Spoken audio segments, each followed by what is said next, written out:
అందరికీ నమస్కారం అండి. చేనేత వస్త్రాలను ధరిద్దాం, చేనేత కార్మికులను కాపాడదాం. మన వీడియో కనుక మీకు నచ్చినట్లయితే లైక్ చేయండి, షేర్ చేయండి, మీ అభిప్రాయాలు కామెంట్ రూపంలో తెలపండి. Please subscribe. జై హింద్.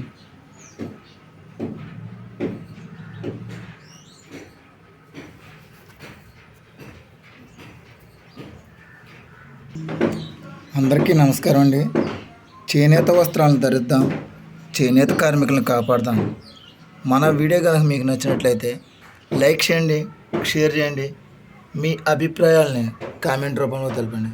Please subscribe. జై హింద్.